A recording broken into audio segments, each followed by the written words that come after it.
Hello students. बेटा जो topic है आज का हमारा वो है सोलेनोइड। इसके टॉपिक के अंदर मैंने आपको दो चीज़ें डिस्कस करनी हैं। फर्स्ट जो थिंग है वो है सोलेनोइड क्या है और उसको हम डिफरेंट व्यू से अलग अलग तरीके से जब देखेंगे तो किस प्रकार से वो दिखेगी और उसके अंदर जो मैग्नेटिक फील्ड की लाइनें हैं वो किस प्रकार से बनेंगी। ये हमारा टॉपिक है बेटा आज का। और दूसरा हमें क्या करना है, उस सोलेनोइड के कारण आपको मैग्नेटिक फील्ड फाइंड आउट करना है। ठीक है, तो जो ऊपर वाले जो जितने भी डायग्राम मैंने बनाए हैं उसके अंदर मैंने आपको सोलेनोइड को समझाने की कोशिश की है कि सोलेनोइड क्या है। अलग अलग व्यू से जब आप उसको देखोगे तो आपको वो किस प्रकार से दिखाई देगी और उसकी लाइनें किस प्रकार से बनेंगी। तो आइए बेटा सबसे पहले हम बात करते हैं व्हाट इज सोलेनोइड। सोलेनोइड है क्या? सोलेनोइड क्या होता है बेटा, एक हमारे पास नॉन कंडक्टिंग मटेरियल होता है। आप इसको समझ लीजिए, ये धागा है। हम क्या करते हैं, ये जैसे अंदर वाला ये जो इसका वाइट वाला पोर्शन है ये एक नॉन कंडक्टिंग मटेरियल है। इसके ऊपर हम क्या करते हैं, वायर को लपेट देते हैं। जिस प्रकार ये धागा लपेट रखा है, इस धागे को आप वायर समझ लीजिए। ये धागा हम लपेट देंगे उसके ऊपर।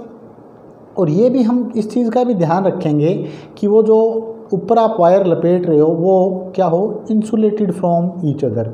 जैसे एक आपने धागा लपेटा उसके ऊपर दूसरा, तो ये आपस में भी क्या होने चाहिए, इंसुलेटेड होने चाहिए। तो solenoid is a type of material having non conducting base. ये जो रेड वाला बेस है वो नॉन कंडक्टिंग होगा यानी इंसुलेटर का बना होगा।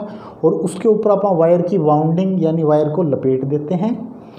और जो वायर आप लपेट रहे हो वो जितनी भी वायर आप उसके ऊपर लपेट रहे हो वो एक दूसरे से क्या होनी चाहिए, इंसुलेटेड होनी चाहिए। ठीक है बेटा, सोलेनोइड। तो ये जो मैंने ऊपर टर्न दिखा रखे हैं ये क्या दिखा रखे हैं बेटा, उसके ऊपर जो तारें लपेटी हैं और इन तारों में से मैं क्या पास करूँगा, करंट। हमने पढ़ा है जब किसी भी वायर में से करंट पास होता है तो वो क्या पैदा करता है, मैग्नेटिक फील्ड पैदा करता है। तो इसके कारण एक मैग्नेटिक फील्ड जनरेट होगा, वो आपको स्टडी करना है।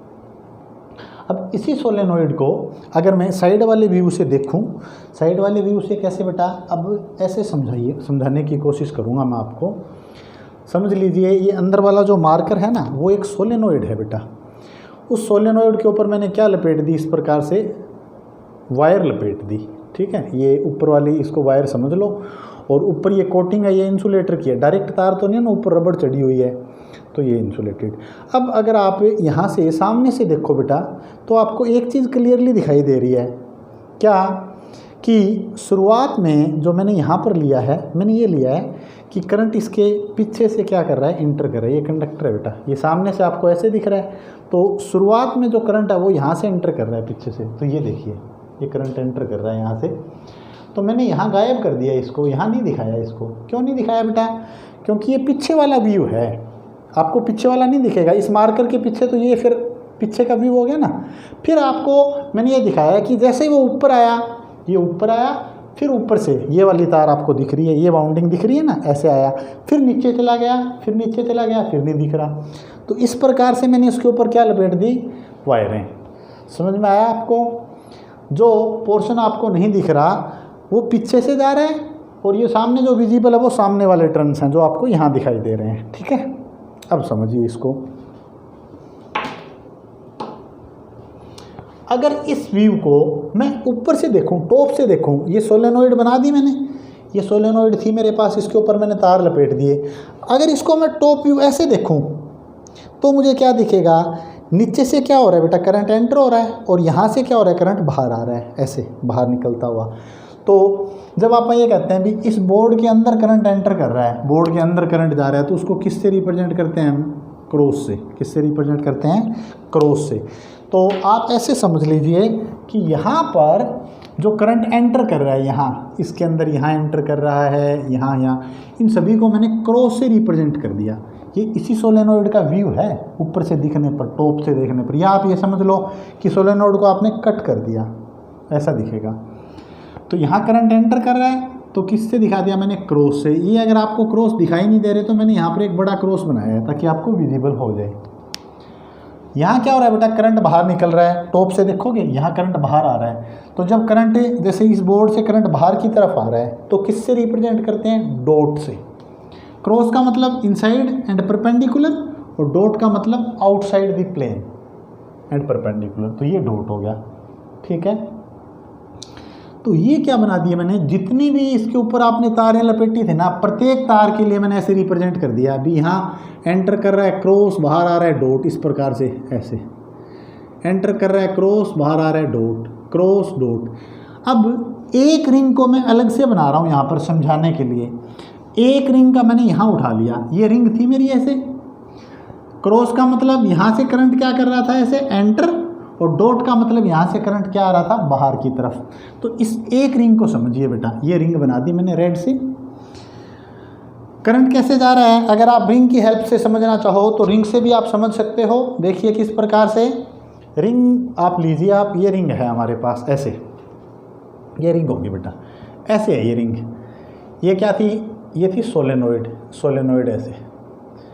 अब इसमें क्या हो रहा है बेटा, मैंने ये बताया ऐसे करंट जा रहा है, ऐसे पीछे से जा रहा है ना करंट, ऐसे बताया। यहाँ से करंट गया तो ये वाला तो दिखेगा नहीं आपको, यहाँ से करंट बाहर आ रहा है, तो यहाँ से करंट बाहर आ रहा है तो क्या होगा, डॉट। देखिए ऊपर क्या बना रखा है मैंने, डॉट। ऐसे करंट गया तो यहाँ तो अंदर जा रहा है, यहाँ क्रॉस, ऐसे सारे बना रखे हैं ना मैंने, क्रॉस और बाहर आया डॉट, क्रॉस डॉट।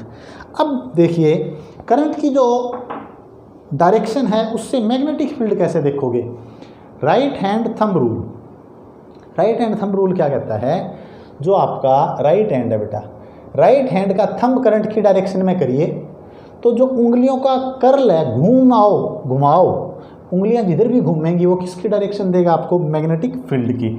यहाँ देखना है आपको मैग्नेटिक फील्ड। तो अंगूठे को किसकी डायरेक्शन में किया, करंट अंदर जा रहा है ना। अब उंगलियों को घुमाइए, उंगलियां ऐसे घूम रही है ना, तो ये सर्कल किसकी डायरेक्शन देगा, मैग्नेटिक फील्ड की। ये मैग्नेटिक फील्ड की डायरेक्शन होगी बेटा, ये मैग्नेटिक फील्ड ऐसे। ठीक, अब और मैग्नेटिक फील्ड की लाइनें बनाओगे इस प्रकार। ये मैंने एक बार बना दी लाइनें, आप इतना ही समझिए। अब मैं क्लियर करूँगा ये लाइनें पैरेलल किस प्रकार होंगी। एक रिंग का मैं आपको बता रहा हूँ। अब दूसरी रिंग में करंट कहाँ जा रहा है बेटा, डॉट का मतलब बाहर। ये देखिए डॉट बाहर आ गया। अब उंगलियां कैसे घूम रही हैं, कर्ल ऑफ द फिंगर, आपका थंब करंट की डायरेक्शन में करो, उंगलियों का जो घुमाव है वो किसकी डायरेक्शन देगा, मैग्नेटिक फील्ड की। तो मैग्नेटिक फील्ड की डायरेक्शन ये होगी बेटा बी, ये इस प्रकार से क्लॉकवाइज। क्लियर, ये हो गया एक रिंग का। अब मेरे को आपको ये समझाना है कि जो सोलेनोइड होती है ना बेटा, उसके अंदर जो मैग्नेटिक फील्ड की लाइनें होती हैं वो एक दूसरे के पैरेलल होती है। ये आपको समझाना है मुझे, इनसाइड पैरेलल किस प्रकार होती हैं। तो ये तो एक रिंग थी। एक्चुअल में क्या है बेटा, सोलेनोइड के ऊपर आपको बताया मैंने, एक दो बहुत सारी जो तारें होंगी वो लपेटी होंगी, और प्रत्येक तार किसकी तरह काम करेगी, एक रिंग की तरह। रिंग हो गया ना ये। अब मैंने दो रिंग ले ली बेटा, और दोनों रिंग को क्या रख दिया मैंने, पास पास रख दिया। तो एक रिंग के अंदर ऐसा हो रहा था, अब दूसरी रिंग में भी ऐसा ही होगा। ये दोनों रिंग मैंने पास रख दी, वही ऐसे करंट एंटर कर रहा है, वही हो गया बेटा ये रिंग होगी। इस रिंग के अंदर यहाँ करंट एंटर कर रहा है, ऐसे घूम रहा है ना करंट, ऐसे पीछे से गया तो ये क्रॉस, और यहाँ से बाहर आ रहा है डॉट, क्रॉस डॉट। दूसरी रिंग में भी ऐसे ही क्रॉस डॉट आ गया बाहर। अब फिर करंट की डायरेक्शन में मैंने थंब किया, curl of the finger give the direction of magnetic field. तो ये किसकी डायरेक्शन होगी बेटा, मैग्नेटिक फील्ड की। ये बना रखी है, ये मैंने बना दिए पहले ताकि टाइम कम लगे। अब ऐसे ये मैग्नेटिक फील्ड बी, ठीक है। अब देखिए एक रिंग के कारण जो मैग्नेटिक फील्ड आपने बनाया था, एक रिंग के कारण ये मैग्नेटिक फील्ड की लाइनें बनाई थी, ये लाइनें हैं बेटा, इस प्रकार से लाइनें जाती हैं। अब दो के कारण क्या होगा, जैसे अगर मैं बात करूं, एक रिंग के कारण मैग्नेटिक फील्ड की लाइन यूँ जा रही है, ठीक है, दूसरी के कारण यूँ जा रही है। अब जब दोनों पास पास रखोगे ना, तो यहाँ से ये वाला जो क्या था, कर्व हो रही थी, जो मुड़ रही थी, वो क्या हो जाएंगी, स्ट्रेट हो जाएंगी इसकी टाइप से। जितनी ज़्यादा दो रिंग को आप क्लोज रखोगे तो वो जो कर्वेचर आ रहा है, जैसे यहाँ मैंने बनाया दोनों रिंग को दूर दूर कर दिया, दूर करूँगा तो क्या होगा बेटा, एक रिंग की मैग्नेटिक फील्ड की लाइन यूँ है, दूसरी रिंग की मैग्नेटिक फील्ड की लाइन यूँ है। दूर करने से क्या होगा, दूर करने से तो ये कर्वेचर बढ़ेगा, ये ऐसे मुड़ेंगी, बैंड हो जाएंगी। बट जब जितना नज़दीक करोगे ये बैंड कम होगी, ये एक दूसरे के क्या हो जाएंगी, पैरेलल। जितनी ज़्यादा नज़दीक होंगी उतनी ज़्यादा क्या हो जाएंगी, फील्ड लाइन एक दूसरे के पैरेलल हो जाएंगी। तो एक्चुअल में आपकी जो सोलेनोइड है वो तो इस प्रकार से है, उसके अंदर तो बहुत सारे टर्न है और वो सारे एक दूसरे पर टाइटली वाउंड हैं, बहुत ज़्यादा टाइटली वाउंड हैं। तो ये फील्ड लाइन ऐसे बेंड ना होकर क्या हो जाएंगी बेटा, स्ट्रेट हो जाएंगी। मैंने दो को रिप्रेजेंट किया, तो दो के कारण जब स्ट्रेट आ रही हैं, अब देखिए अगर मैं बात करूं एक कोयल के कारण अगर मैग्नेटिक फील्ड की लाइनें कितनी थी, यहाँ कितनी थी बेटा, 2 और 2 4, है ना। अब 2 रिंग पास आ गई तो 4 और 4 8। ये मैंने जनरल एग्जांपल लिया, ऐसा नहीं है एक रिंग के कारण 2 लाइनें पैदा होती हूँ, जनरल बता रहा हूँ आपको। तो भी एक तो नंबर ऑफ लाइनें बढ़ गई, भी जितनी ज़्यादा कोयल्स होंगी, जितने ज़्यादा तार लपेटोगे उतना ही स्ट्रॉन्ग मैग्नेटिक फील्ड मिलेगा। और दूसरा जितनी ज़्यादा नज़दीक होंगी ना, ये मैग्नेटिक फील्ड की लाइनें क्या होंगी, पैरेलल, क्या होंगी, पैरेलल। तो अब ये क्या आया conclusion, inside the solenoid, solenoid के अंदर क्या होता है, B is uniform inside solenoid. Solenoid के अंदर बी क्या होगा बेटा, यूनिफॉर्म होगा, ठीक है, और स्ट्रॉन्ग मैग्नेटिक फील्ड होगा, क्योंकि टर्न्स जो होते हैं वो बहुत सारे होते हैं।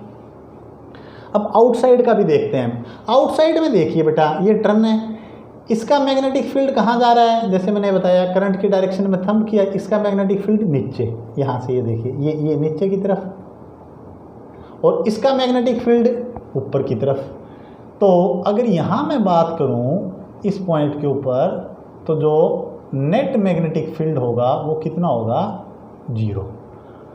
Outside the solenoid net magnetic field vanishes, जो नेट होगा वो कितना हो जाएगा, 0, क्योंकि वहाँ पर जो मैग्नेटिक फील्ड की लाइनें हैं वो एक दूसरे के इफेक्ट को क्या करती हैं बेटा, कैंसिल आउट करती हैं। यहाँ भी देख लीजिए आप, इसकी मैग्नेटिक फील्ड की लाइन ऊपर की तरफ है, इसकी नीचे की तरफ, तो ये नीचे और ये ऊपर, तो यहाँ पर जो नेट मैग्नेटिक फील्ड होगा वो कितना हो जाएगा, 0। एक के कारण कितना था, एक के कारण ये मैग्नेटिक फील्ड बताया था, 2 के कारण 2 चीज़ें बताई आपको। एक तो जितने ज़्यादा रिंग क्लोज होंगी जो मैग्नेटिक फील्ड लाइन है वो क्या हो जाएंगी, पैरेलल। दूसरा जो यूनिफॉर्म मैग्नेटिक फील्ड होगा वो स्ट्रॉन्ग पैदा होगा। तीसरी बात मैंने बताई कि आउटसाइड द सोलेनोइड जो नेट मैग्नेटिक फील्ड है वो वेनिश हो जाएगा, टोटल 0 आ जाएगा, ठीक है बेटा। तो ये था बेसिक सोलेनोइड के बारे में, सोलेनोइड के अंदर मैग्नेटिक फील्ड की लाइनें कैसे बनती हैं। अब आपको ये चीज़ क्लियर होगी। क्या बनाया मैंने, ये क्रॉस। अब मैंने ये चीज़ें जो बना रखी है ना बेटा, ये ऐसे बना रखी है, ये मैग्नेटिक फील्ड बना रखा है इसका। क्रॉस का मतलब अंदर किया हाथ, तो ये मैग्नेटिक फील्ड लाइनें ऐसे बनेंगी, बी अंदर ये, ठीक है।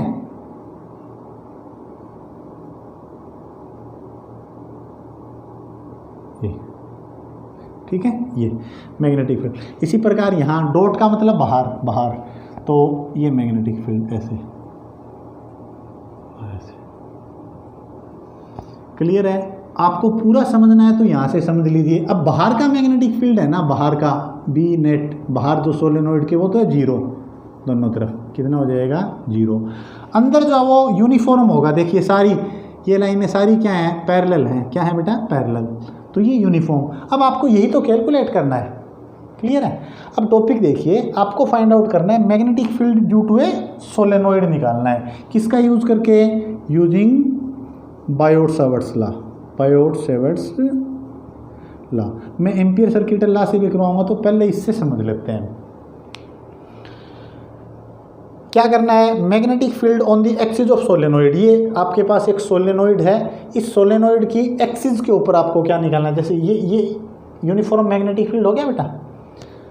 अब बाहर जाके तो ये मुड़ेंगी लाइनें, क्योंकि अब उसके बाद क्या है, आपस में टर्न नहीं है। जैसे ये खत्म होगी तो अब ये लाइन ऊपर की तरफ जाएगी और ये वाली लाइन ऐसे जो ऐसे बनाती थी ना, तो इस प्रकार से मुड़ेंगी, इनसाइड पैरेलल होंगी। एक्सिस के ऊपर क्या निकालना है आपको, मैग्नेटिक फील्ड। तो अब यूँ समझ लीजिए, ये हमारे पास एक सोलेनोइड है। इस सोलेनोइड में क्या था, इस सोलेनोइड में मैंने बहुत सारे क्या लपेट रखे थे, ऊपर ऐसे वायर्स लपेट रखे थे, यानी बहुत सारी सर्कुलर कोयल थी, सर्कुलर कोयल इस टाइप से थी। तो हमने एक कोयल का या मैं कहूँ एक रिंग का मैग्नेटिक फील्ड निकालना सीख रखा है। किससे सीख रखा है? बायोट-सावर्ट्स लॉ से। Magnetic field at the axis of a coil or ring, circular कोयल या रिंग के कारण मैग्नेटिक फील्ड क्या था? आर क्या है? रिंग का रेडियस। कितनी दूरी पर निकाल रहे हो? एक्स दूरी पर। ये एक्सिस है ना, एक्सिस से एक्स दूरी पर। मैग्नेटिक फील्ड का ये फॉर्मूला पढ़ चुके हैं, μ0/2 I R square plus X square की पावर 3/2। अगर इसमें से करंट कितना जा रहा हो? आई करंट जा रहा हो। ये पढ़ा है हमने। अब आपको सोलेनोइड, मैं ये क्यों बता रहा हूँ आपको, क्योंकि सोलेनोइड के ऊपर एक रिंग नहीं है, उसके ऊपर तो अनगिनत रिंग्स हैं, बहुत सारे तार लपेट रखे हैं आपने। तो यहीं से स्टार्ट करेंगे हम और ये वाला मैग्नेटिक फील्ड फाइंड आउट करेंगे। तो आप यूँ समझ लीजिए बेटा, ये सोलेनोइड है, ठीक है। इस मार्कर को समझ लिया मैंने सोलेनोइड, इसके ऊपर मैंने वायरें लपेट रखी है। आपको ये पोर्शन दिख रहा है ना, ये वाला ब्लू वाला, मैंने ये मान लिया कि मैं एक सोलेनोइड का एक पोर्शन ले लेता हूँ, एक हिस्सा कट कर दिया जिसके अंदर बहुत सारी रिंग प्रेजेंट है। Consider a small elemental ring, ये एलिमेंटल रिंग है जिसके अंदर ग्रुप ऑफ रिंग प्रेजेंट है, 10, 20, 30 जितनी भी हैं। तो मैंने एक पोर्शन ले लिया, ये देखिए, समझिए आप इसको। ये मैंने यहाँ बनाया, ये मैंने एक एलिमेंटल रिंग ले ली जिसकी मोटाई कितनी है? dx, जिसके अंदर काफ़ी सारी रिंग पड़ी हैं, ठीक, dx। अब हमें क्या करना है? पहले मैग्नेटिक फील्ड निकालना है इस एलिमेंट के कारण। इस एलिमेंट के कारण मैं एक्सिस के ऊपर मैग्नेटिक फील्ड निकाल लूँगा। फिर क्या करूँगा? एक एलिमेंट का आ गया तो इस सोलेनोइड के अंदर इस तरह की बहुत सारी क्या मान लूँगा? रिंग हैं। सभी के लिए उसको क्या कर दूँगा? इंटीग्रेट। समझ में आया? बेसिक समझिए क्या करना है आपको। सोलेनोइड का एक छोटा सा पोर्शन कट कर लीजिए, पहले उस पोर्शन का मैग्नेटिक फील्ड निकाल दीजिए। भी उस पोर्शन के कारण कितना मैग्नेटिक फील्ड है ये निकाल देंगे। फिर क्या करेंगे? उस पोर्शन को जो मैग्नेटिक फील्ड निकाला उसका इंटीग्रेशन कर देंगे, वो सारी सोलेनोइड के कारण आ जाएगा। अब आ जाइए, इसके अंदर जो छोटी सी टर्म आप यूज़ करेंगे, क्या करेंगे? एक तो हम ये मान के चलेंगे इसके अंदर स्मॉल एन। स्मॉल एन क्या लेंगे? Small n is the total number of turn per unit length. ये जो सोलेनोइड है इसके ऊपर तुमने कितनी तारें लपेट रखी है कुल, वो टोटल नंबर ऑफ टर्न हो गया, और जितनी इसकी लेंथ है उससे क्या कर देंगे? डिवाइड। तो ये स्मॉल एन आ जाएगा। ये एक कांस्टेंट फैक्टर है। जैसे आप टर्न बढ़ाते हो, लेंथ भी बढ़ाते हो, तो ये क्या रहेगा? कांस्टेंट रहेगा बेटा। ये मैंने एक फैक्टर ले लिया स्मॉल एन, ठीक है। तो आपको क्या देखना है? मैंने ये बता दिया भी एक रिंग के कारण एक्सिस के ऊपर ये मैग्नेटिक फील्ड होता है, एक रिंग के कारण। अब मुझे तो इस हिस्से में जितनी भी रिंग आई सबका मैग्नेटिक फील्ड निकालना है due to this elemental ring. तो क्या चेंज होगा इस वाले फॉर्मूले में? अगर देखूं, मैं कहूँ एक रिंग के कारण इतना था, तो एक तो चेंज आएगा बेटा करंट में। भाई इस रिंग में तो करंट फिक्स था आई। अब मैं ये जो देखूंगा ना, इस छोटे से हिस्से के अंदर कितना करंट जा रहा है, तो मैंने मान लिया कि I1 जो करंट है वो किस में से है? एलिमेंटल रिंग में से। ये जो एलिमेंट रिंग है इसमें कितना करंट मान लिया मैंने? I1, ठीक है। समझिए अब इसको। अगर मेरे पास एक टर्न था बेटा इस प्रकार से, ये कोई सोलेनोइड थी, सोलेनोइड के एक टर्न में से कितना करंट जा रहा है? आई। मैं कहूँगा एक बार मैंने तार लपेटी, उसमें से कितना करंट गया? आई। ये लिखा हुआ मैंने, तो ये लिखा है करंट इन वन टर्न, एक टर्न में से कितना करंट जा रहा है? आई। आपको इस हिस्से में करंट देखना है, इस हिस्से में। तो भाई जितने टर्न होंगे उतना ही क्या होगा? करंट। इसमें टर्न बताइए कितने हैं? तो टर्न निकालने का फॉर्मूला वही है, small n, total number of turn per unit length. इसकी लेंथ कितनी है इस हिस्से की? इस हिस्से की लेंथ है बेटा dx। कितनी है? dx। क्यों कर रहा हूँ मैं ये? भी मेरे को एक टर्न में से तो करंट पता है, करंट इन वन टर्न, एक टर्न में से तो करंट जाता है आई। मैं इस हिस्से का करंट निकालना चाहता हूँ, जो कि मैंने कितना मान लिया? I1 मान रखा है ना मैंने, वो करंट निकालना है मुझे। तो मैं क्या करूँगा? जितने टर्न हैं, जैसे मान लिया इसके ऊपर मैंने 5 तार लपेट रखी है, एक में करंट आई, 2 में 2i, 3 में 3i, 4 में 4i। तो कहने का मतलब क्या है? जितने टर्न जितनी तार लपेटी उतना ही करंट। तो टोटल नंबर ऑफ टर्न कितना आया इसमें, ये आ गया total number of turn in length dx। ये टोटल नंबर ऑफ टर्न है, ऊपर लिखा है मैंने, ये रहा टोटल नंबर ऑफ टर्न। तो n इंटू डी एक्स। एक टर्न में से करंट आई है, तो अब इनमें से कितना होगा, तो मैंने लिखा current in elemental ring. Current in elemental ring, या मैं ऐसे कर रखता हूं, और current in turn n d x turn में से कितना करंट पास करेगा भी, मैंने क्या बताया है, जितने नंबर ऑफ टर्न है ना बेटा, उसको एक टर्न में से जितना करंट जा रहा है उससे क्या कर दीजिए, मल्टीप्लाई। समझ में आ गया आपको भी, एक टर्न में से आई करंट जा रहा है, तो 10 टर्न में से कितना जाएगा, 10 आई। तो मैं कह रहा हूँ इस एलिमेंटल रिंग में से कितना करंट गया, तुम कहोगे इस रिंग के जितने टर्न है, number of turn off the ring multiplied by I. बस यही निकालना था, ये समझने वाली चीज़ थी बेटा इसके अंदर। तो अब आ गया आपका कितना आया, देखिए इस फॉर्मूले में मैग्नेटिक फील्ड निकालना है आपको पी पॉइंट के ऊपर, due to the small elemental ring. अगर एलिमेंटल रिंग स्मॉल है तो इसका मैग्नेटिक फील्ड भी स्मॉल होगा, तो पी पॉइंट पर मैग्नेटिक फील्ड को मैंने मान लिया डी बी कितना होगा, μ0/2। आई की जगह इस एलिमेंटल रिंग का करंट कितना मानना है बेटा अपन ने, I1। ये देखो I1, तो I1 r² divide by r² plus x² की पावर 3/2। अब आप I1 की वैल्यू पुट कर दोगे, current in turn n d x या करंट इन एलिमेंटल रिंग, ये I1 ही तो है। I1 की वैल्यू कितनी आई देखिए, एन डी एक्स आई, या यहाँ से पुट कर दो n d x I into r² divide by, समझ में आया। एक रिंग के कारण एक्सिस के ऊपर ये मैग्नेटिक फील्ड था। अब इस एलिमेंटल रिंग के कारण, ये जो छोटी सी एलिमेंटल रिंग है उसके कारण यहाँ पर मैग्नेटिक फील्ड कितना होगा, आपको एक ही फैक्टर चेंज करना था। इस एलिमेंटल रिंग के अंदर जो करंट है वो आई नहीं है, ये डिपेंड करेगा इसके अंदर कितने नंबर ऑफ टर्न है। तो मैंने एक रिंग का जो करंट था उसको इसके अंदर जितने भी टर्न थे एन डी एक्स, उससे मल्टीप्लाई कर दिया, ये वैल्यू निकाली बस, बाकी यूँ का यूँ। ये छोटी सी रिंग के कारण आ गया। अभी टोटल सोलेनोइड का निकालना है, तो क्या करेंगे हम, टोटल सोलेनोइड का निकालने के लिए हम इसको इंटीग्रेट करेंगे। कैसे, तुम कहोगे इस तरह की एलिमेंटल रिंग सारे हैं, यहाँ से शुरू होके यहाँ तक पड़ी हैं, तो मैंने यहाँ पर इस वाले व्यू को यहाँ बना दिया बेटा। तो टोटल निकालना है तो क्या करूँगा मैं, इंटीग्रेशन किसका, स्मॉल मैग्नेटिक फील्ड जो है उसको इंटीग्रेट करूँगा। कहाँ से लेकर कहाँ तक इंटीग्रेट करूँगा, ये सोचिए आप। मैं कहूँगा यहाँ से शुरू हुआ, ये एलिमेंटल रिंग मैंने यहाँ से बनानी शुरू करी, यहाँ से इस पॉइंट से, और दूसरे किनारे तक बनाता गया। तो यहाँ से बनानी शुरू करी और इस किनारे तक। तो मैंने क्या किया, मैंने ये एंगल कितना माना था, बीच में कोई रिंग ली थी वो थीटा एंगल था, तो इस किनारे से जो ये एंगल होगा ना बेटा यहाँ से, इसको क्या मान लूँगा मैं, θ1। या मैं ऐसे कहूँगा कि थीटा एंगल पर जाके मैं डी थीटा का एक एलिमेंट कट कर दूँगा, ठीक है। तो यहाँ का एंगल कितना हुआ, θ1, और दूसरे किनारे पर आप जहाँ जा रहे हो वो एंगल कितना मान लिया मैंने, θ2। ध्यान रखें कि जो θ1 और θ2 लिए वो मैंने एक ही सेंस में लिए हैं। जो करंट निकाला था आपने due to infinite long straight wire, वहाँ क्या लेते थे, θ1 तो लेते थे एंटी क्लॉकवाइज सेंस में, और θ2 क्या लेते थे, क्लॉकवाइज। तो यहाँ पर सेंस दोनों की क्या है, सेम।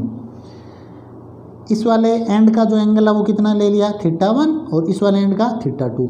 तो θ1 से लेकर θ2 रेंज के अंदर जितनी भी रिंग्स आएंगी मेरी, क्या आएंगी बेटा, जितनी भी रिंग्स आएंगी, वो जो रिंग का मैग्नेटिक फील्ड होगा वो नेट मैग्नेटिक फील्ड देगा मेरे को, किस पॉइंट पर, पी पॉइंट के ऊपर।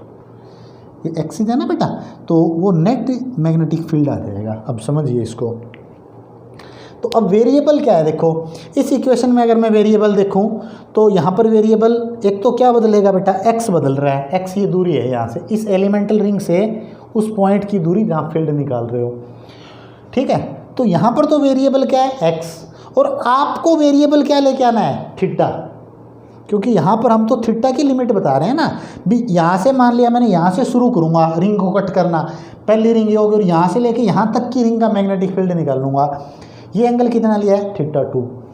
तो अब अगला काम क्या है, जैसे आपने मैग्नेटिक फील्ड निकाला था ना, इनफाइनाइट स्टेट वायर का यूजिंग बायोट-सावर्ट्स लॉ, तो उसके अंदर जो आपने यूज़ किया था कि इन सब को आप किसकी टर्म में लेके आओ, थीटा की टर्म में। तो ये है, now we will convert all the variable in term of theta.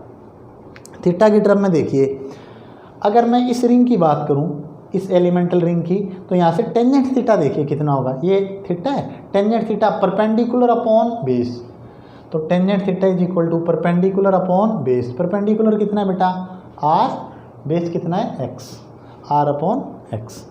मुझे एक्स और डी एक्स को हटाना है, क्योंकि यहाँ पर वेरिएबल यही तो थे, डी एक्स वेरिएबल है और एक्स वेरिएबल है।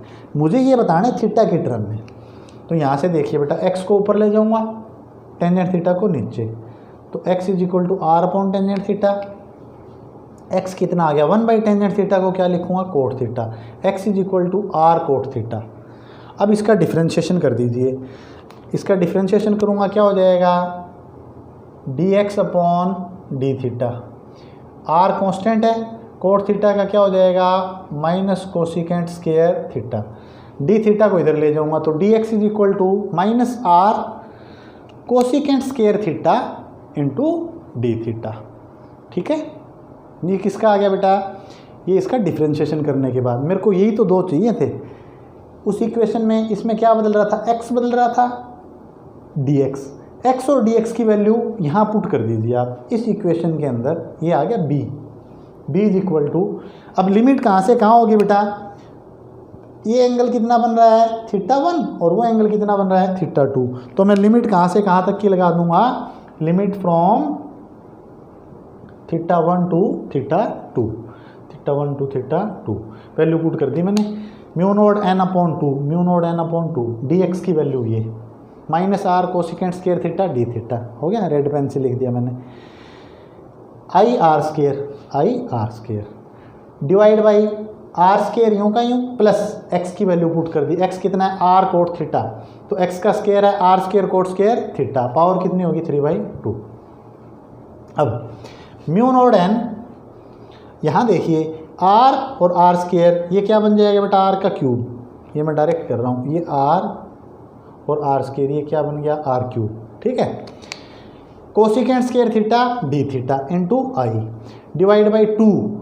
अब यहाँ से आर स्क्वायर को अगर मैं कॉमन लूँ, देखिए ये आर स्क्वायर है, आर स्क्वायर को मैंने कॉमन ले लिया, क्या बच गया, 1 plus cot square theta power 3/2। अब आर स्क्वायर है, इसकी पावर 1/2, ये कैंसिल हो जाएगा, तो आर का क्यूब बचेगा, आर के क्यूब से आर का क्यूब क्या हो जाएगा, कैंसिल। समझ में आया कैसे होगा आर का क्यूब, क्योंकि यहाँ पर ये आर स्क्वायर है, स्क्वायर से ये मर जाएगा, आर का क्यूब बचेगा। अब आ गया 1 plus cot square theta, 1 plus cot square theta क्या होता है, 1 plus cot square theta is equal to cosecant square theta. अब कोसिकेंट स्क्वायर थीटा की पावर कितनी है, 3/2, 2 से 2 मर गया, तो कोसिकेंट क्यूब थीटा कितना आया, कोसिकेंट क्यूब थीटा। यहाँ लिख देता हूँ मैं, 1 प्लस कोट स्क्वायर थीटा कितना आया, कोसिकेंट स्क्वायर थीटा, और कोसिकेंट स्क्वायर थीटा का पावर कितना है, 3/2, तो 2 से 2 कट गया, क्या आ गया, कोसिकेंट क्यूब थीटा। क्लियर।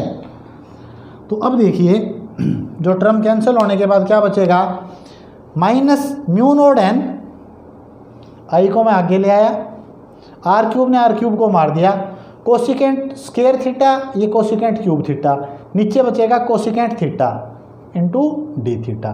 ठीक है, अब देखिए 1 बाई कोसिकेंट थीटा क्या होता है, 1 divide by cosecant of theta, ये आता है बेटा sine theta, sine of theta. तो mu naught N I upon 2, इसको मैंने बाहर रख दिया, mu naught N I upon 2, ये कांस्टेंट टर्म है, 1 बाई कोसिकेंट थीटा हो गया साइन थीटा, साइन थीटा का इंटीग्रेशन थीटा 1 से लेके थीटा 2 तक। ठीक है, साइन थीटा का इंटीग्रेशन क्या होता है बेटा, माइनस कोस थीटा। ठीक है, ये इधर आके माइनस माइनस क्या हो जाएगा, प्लस। अब लिमिट पुट कर दीजिए, upper limit minus lower limit, तो mu naught N I by 2 cos of upper limit cos of theta 2 minus cos of theta 1। ये आ गया बेटा magnetic field on the axis of solenoid using Biot-Savart's law. ठीक है बेटा, एक अच्छा इंपॉर्टेंट टॉपिक था, तो इसको हमने ड्राइव किया है। अब इसके स्पेशल केस देखेंगे कि डिफरेंट वेराइटी की अगर सोलेनोइड को अपन डिस्कस करें तो उसका मैग्नेटिक फील्ड कितना होगा। आप बेटा स्क्रीन को पॉज करके नोट कीजिए और फिर हम इसके स्पेशल केस डिस्कस करते हैं। ये वाली चीज़ देखना आप, inside the solenoid magnetic field क्या है, यूनिफॉर्म है। आउटसाइड जो है वो नेट मैग्नेटिक फील्ड कितना आएगा, 0 आएगा। और किस प्रकार से मैग्नेटिक फील्ड की लाइनें पैरेलल हो रही हैं, ठीक है, ये नोट करना। देखिए स्पेशल केस देखते हैं, नोट करो इसको।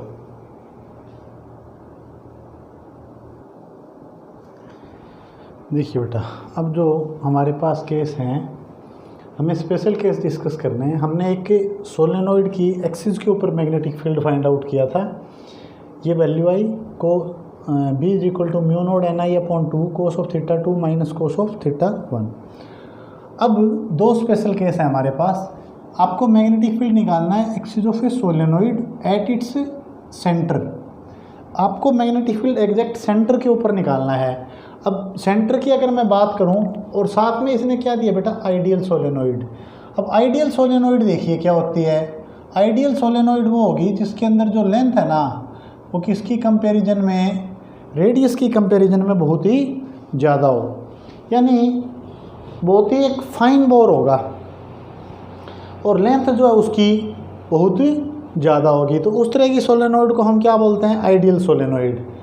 तो लेंथ ज़्यादा होने का मतलब, अब देखिए अगर इसका मैं डायग्राम यहाँ पर बनाऊँ, इसके एग्जैक्ट सेंटर पे निकालना है, ये सेंटर ले लिया मैंने, तो ये बहुत ज़्यादा लेंथी है और ये पॉइंट उसके बिल्कुल नज़दीक है। ये अप टू, ये क्या है, मैं ऐसे मान सकता हूँ, ऐसे आगे की तरफ और भी है ऐसे। तो एंगल को समझिए बेटा, ये वाला एंगल कितना लिया था, θ1। θ1 एंगल ऐसे और बड़ा होता जाएगा, बड़ा होता जाएगा। तो ये एंगल मैं कहूँ इतना ज़्यादा होगा कि ऐसे फैलता फैलता फैलता फैलता ये एंगल कितना हो जाएगा, अप्रोक्सीमेटली 0, ठीक है। और ये एंगल ऐसे फैलता फैलता फैलता यहाँ से ये एंगल इतना ज़्यादा होता हो, ये कितना हो जाएगा, 180 डिग्री, ठीक है। सिर्फ एंगल समझना है। आइडियल सोलेनोइड बता दिया जिसकी लेंथ क्या हो, उसके रेडियस की कंपैरिजन में बहुत ज़्यादा हो। तो यहाँ पर वैल्यू पुट कर दीजिए, मैग्नेटिक फील्ड एट सेंटर कितना आ जाएगा, mu naught NI/2 cos of theta 2। Cos of theta 2, theta 2 की वैल्यू कितनी है, 180 डिग्री। थीटा 2 है 180 डिग्री, थीटा 1 है 0 आइडियल सोलेनोइड के केस में, माइनस कोस ऑफ 0 डिग्री कितना हो जाएगा, mu naught NI/2 cos of 180 degree minus 1, कोस 0 कितना हो जाएगा, 1, माइनस 1 माइनस 1 माइनस का 2, तो ये आ जाएगा माइनस म्यू नोड NI। ये -2, 2 ने 2 को मार दिया, तो मैग्नेटिक फील्ड का मैग्नीट्यूड कितना आया, minus mu node NI। Magnitude निकाल रहे हो फील्ड का, ये आ गया। तो एग्जैक्ट सेंटर के ऊपर जो मैग्नेटिक फील्ड होगा कितना हो गया, म्यू नोड NI। नेगेटिव सिर्फ डायरेक्शन के लिए है, आप उसको छोड़ दो एक बार। हमें सिर्फ वैल्यू की ज़रूरत थी कि मैग्नेटिक फील्ड कितना होगा on axis of solenoid at its centre, ठीक है। दूसरा, अब वही आइडियल सोलेनोइड हो, उसके एक एज पर पूछ लें। ये एज है बेटा, इसी प्रकार से इस एज पर भी एज पर पूछ लिया, तो मैं ये वाला एंगल क्या लेता था बेटा, θ1 भी। इस जिस पॉइंट पर मैग्नेटिक फील्ड निकालना है उस इस एक्सिस से ये एंगल कितना लेते थे, θ1। तो θ1 अप्रोक्सीमेटली कितना हो गया, θ1 अप्रोक्सीमेटली हो गया 90 डिग्री। θ2 यहाँ से जिस पॉइंट पे फील्ड निकालना है ऐसे भी उसके सेंटर पे, तो ये एंगल फिर कितना हो जाएगा, θ2 अप्रोक्सीमेटली फिर उतना ही, θ2 is equal to 180 degree. Put कर दीजिए आप, कितनी आएगी वैल्यू इस फॉर्मूले में, B at edge mu naught NI/2 cos of θ2 cos of 180 minus cos of θ1। Cos θ1 कितना आया, ये कितना हो जाएगा, ये -1 और ये कितना हो जाएगा, 0। तो B कितना आ गया, magnetic field at edge mu naught NI/2 into -1। ठीक है। तो एज के ऊपर जो मैग्नेटिक फील्ड आया बी एट एज कितना आया minus mu naught N I upon 2। अगर मैं सिंपल मैग्नीट्यूड निकाल लूँ, मैं कहूँ मैग्नीट्यूड जो होगा एज के ऊपर, तो जो मैग्नीट्यूड होगा मैग्नेटिक फील्ड का उसकी वैल्यू आएगी mu naught N I upon 2। ये आ गया मैग्नेटिक फील्ड किसके ऊपर बेटा, एज के ऊपर। ये किस पे आया था, सेंटर पे। तो आप देख सकते हैं कि जो मैग्नेटिक फील्ड होगा किसके ऊपर, एज के ऊपर, वो क्या होगा, हाफ होगा किसका, जो मैग्नेटिक फील्ड सेंटर पर आया है। तो अगर ग्राफिकल रिप्रेजेंटेशन देखो तो इस प्रकार देख सकते हो, ये डिस्टेंस है, ये सोलेनोइड का क्या हो गया बेटा, सेंटर। तो सेंटर के ऊपर जो मैग्नेटिक फील्ड था सोलेनोइड का, मैंने बताया यूनिफॉर्म होगा, तो मैंने एक स्ट्रेट लाइन दिखा दी म्यू नोड एन आई, ठीक है। उसके एज पर अगर आप हम बात करें तो ये क्या हो जाएगा, एज के ऊपर हाफ हो जाएगा mu naught N I upon 2। तो ये हो गया बेटा graphical representation of magnetic field, centre और एज के ऊपर, ठीक है बेटा। तो ये हमारा टॉपिक था। हमने एक सोलेनोइड की फील्ड लाइंस के बारे में पढ़ा, सोलेनोइड क्या होती है वो पढ़ा, और सोलेनोइड के डिफरेंट पॉइंट के ऊपर मैग्नेटिक फील्ड भी हमने निकालना सीखा यूजिंग बायोट-सावर्ट्स लॉ। करिए बेटा इसको नोट।